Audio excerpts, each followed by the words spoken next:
Hello everyone, this is Kerry from Your Level Best, and today I'm going to do a Your Level Best approved recipe. What do I mean by that? That means I actually took a recipe that was done by someone else and I made some adjustments to it to make it more fit better with our nutritional outlook. That means sometimes the recipe, while I choose a recipe and it looks really good, when I input the recipe into our fitness tracking app and get the stats on it, they're not quite what we're looking for. So it's not saying the recipe is bad, but the recipe needs a little bit of adjustment. So on the blog post for this particular recipe, I have exactly how I adjusted the recipe from its original. I know that the original recipe did have some higher calories and was missing some nutrients, and I made some adjustments from there. So today, this particular recipe is called Braised Chickpeas with Midsummer Vegetables, and this is another slow cooker recipe.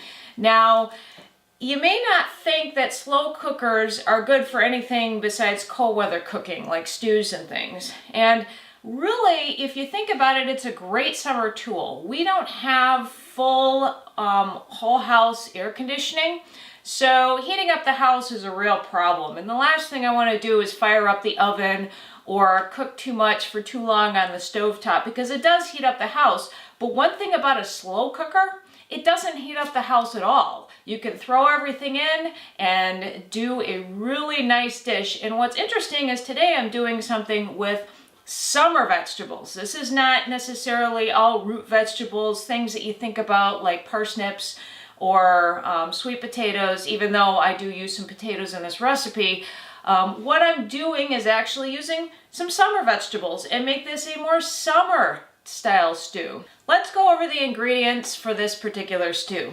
So what I have here in front of me, I've got a whole bunch of different ingredients, and I have here the braised chickpeas. These are actually some canned chickpeas that I put with a little olive oil and some black pepper and garlic and rosemary, and these have been soaking overnight in this mixture, so they're marinated, and these will actually provide the spice to the recipe.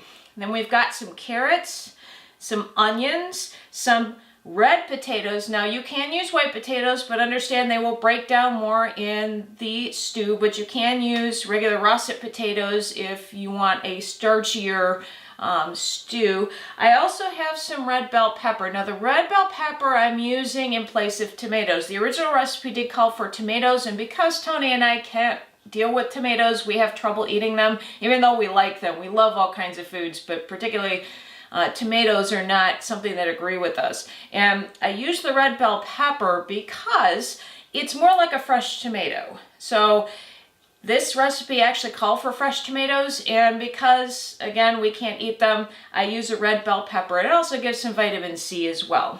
So we also have some chicken breast. The original recipe did call for cooked chicken, but because this is a slow cooker recipe and I very rarely have cooked chicken on hand just because it gets eaten really quickly, I have some chicken breasts. These are boneless, skinless chicken breasts that I'm going to cook in the slow cooker with the rest of the ingredients.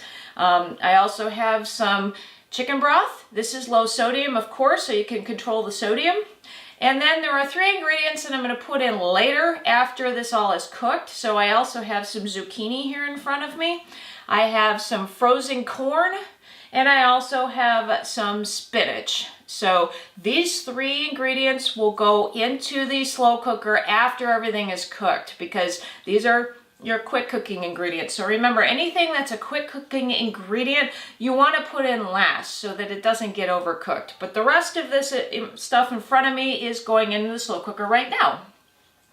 So let me go ahead and put everything in the slow cooker. So I'm going to go ahead and start with the marinated chickpeas. So again, these were marinated overnight, and you could smell the rosemary and the garlic. So everything's going in, and that includes the olive oil, which will give some good fat to this recipe. Then I'm going to go ahead and put in my potatoes. And I'm gonna put in my boneless, skinless chicken breasts. Now these I thawed out from frozen. I actually get large bags of these and thaw them out when I need them. So I'm gonna go ahead and put the chicken breast in. Okay. And now I'm gonna add the rest of my ingredients. Got the red bell pepper that I'm gonna add in over top. And my carrots. Oh, this is looking good already. And before that gets away from me. And I'm going to add my onion on top here. And all of this will cook down. Again, it looks like a lot here in the slow cooker, but this will all steam and break down a bit. So I expect the carrots and the potatoes to break down a little bit. So now I'm going to add my broth. Now this is a doubled recipe. If you'll notice on the blog post, I actually have 1 carton of chicken broth. Now if you have your own homemade chicken broth, you could definitely use this. This is 4 cups. So each one of these is 4 cups. I don't necessarily have time. Typically when I'm doing stuff like this in the fall, I do actually have chicken broth on hand because I'm doing more oven-based recipes with chicken that has bones. And a lot of times I make bone broth with that particular cut of chicken. So let me finish the second one here. And I'm gonna pour this in. So this is gonna have plenty of liquid, and you're also going to get flavor from the chicken that's in the slow cooker. So this is not going to be, because we're not using tomato, this is not going to be necessarily as thick as we would see with a tomato-based broth, but I think it's going to be still very, very good. Being a little brothy isn't necessarily a bad thing.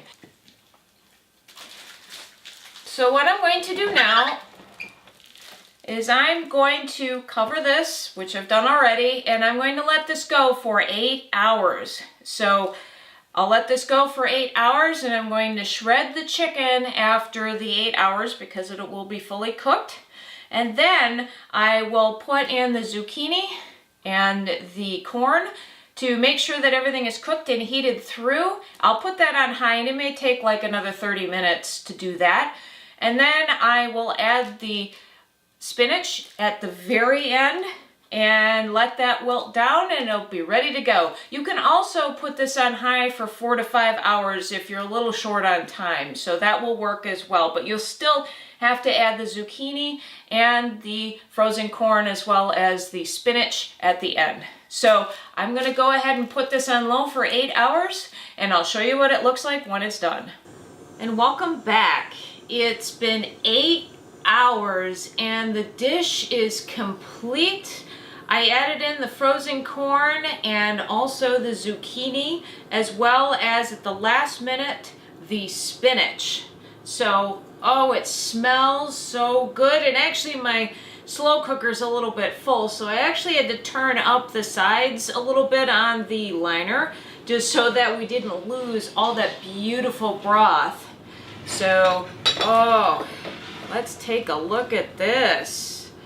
This looks amazing, and I don't want to stir it too much because I don't want to lose all the stuff, but you can see the vegetables in there, including all the zucchini and the chicken and the corn.